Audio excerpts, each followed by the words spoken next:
চাচা চুঙ্গা হাসানের কোনো খোঁজ পাইছো? হ্যাঁ পাইছি তো, কয়েছে সদর এক আত্মীয়ের বাড়িতে, তবে আজকে রাত্রে বাড়িতে আসবে। নজর আইস, আজকে রাইতে ধরতে হইব। ঠিক আছে ভাই। আদরে আদরে আদরে কি শুরু করছেন আপনারা? তার আপনি ধরছেন কেন? সে কি চোর না ডাকাইত? তোর ডাকাত না, তা পলায় পলায় থাকে কেন? সেটা তার ইচ্ছা। এইবার বোর্ডে সে কোনো রকম প্রচার করবে না। কেন করবে না? কেন করবো না? কালকে মির্জা বাড়ির সামনে যে বট গাছ, ওই বটতলা দাঁড়ায় আমি সকলের সামনে বলবো কেন এবার নির্বাচনের প্রচারে নামবো না। ভাই সাহেব, গ্রামবাসী ভাই সাহেব, আর চিন্তা নাই।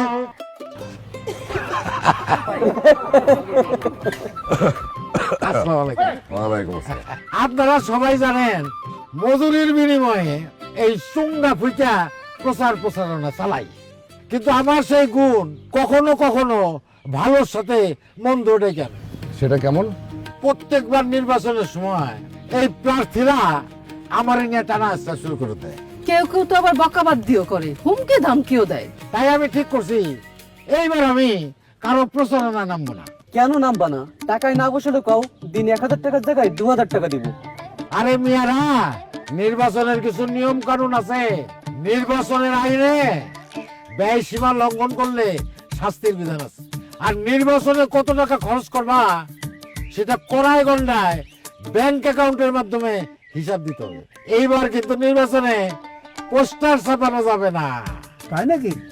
আরো আছে, কত বড় কয়টা ব্যানার বানাবা, সেগুলো কিভাবে লাগাবা, নির্বাচনী যে প্রতীক সেই প্রতীকটি কত বড় করে বানাবা সেটাও নির্বাচন আচরণ বিধিতে লেখা আছে।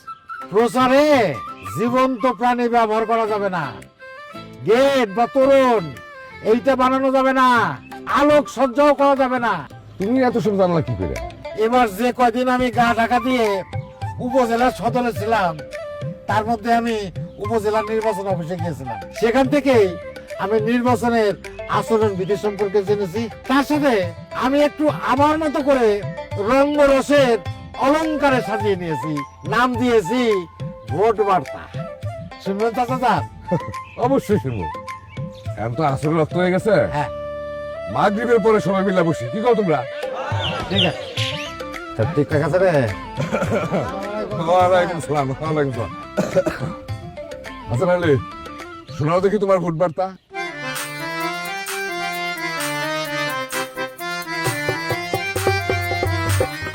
আর নির্বাচন কমিশন যখন তফসিল করবে জারি, নিয়ম কানুন জেনে নেবে তখন তাড়াতাড়ি। ভুল করলে কুল হারাবে, পাবে না তো ক্ষমা, বিধি মতো মনোনয়ন দিতে হবে জমা। প্রতিটি বরাদ্দ পেলে তারপর থেকে প্রচার শুরু করতে হবে বিধি মনে রেখে। ক্ষমতার বাহাদুরি হুমকি ধামকি মানা, তেমন হলে শাস্তি হবে সাথে জরিমানা।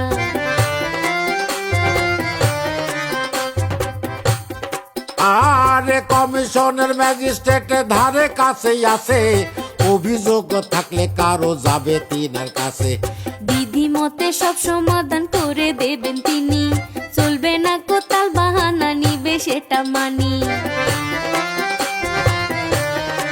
আর নির্বাচনের সব মালামাল যা প্রয়োজন হবে, পুলিশি পাহারায় সবই কেন্দ্রে পৌঁছে যাবে। ভোটার হলে ভোটের দিনে ভোট কেন্দ্রে যাবে, সব নিয়ম বিধি মেনে সবার ভোট দিতে হবে। এইবার শোনেন, ভোট দেবেন কিভাবে সবাই ভালো করে শুনবেন, বিশেষ করে যারা এবার নতুন ভোটার হয়েছে।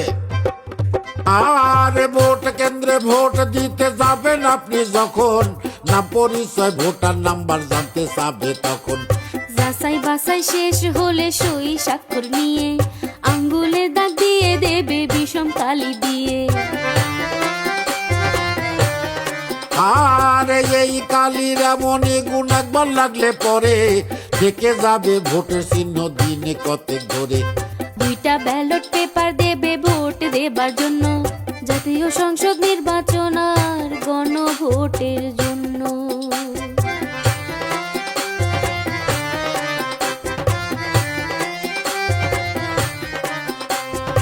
আরো দেবে সিল মোহর কালি থাকবে তাতে চলে যাবেন গোপন ঘরে কেউ না দেখে যাতে মার্কা দেখে সংসদের ভোট দেবেন সাজা এটা আপনার অধিকার মনে রাখবেন তা গণভোটের মতো জানাবেন হ্যাঁ কিংবা না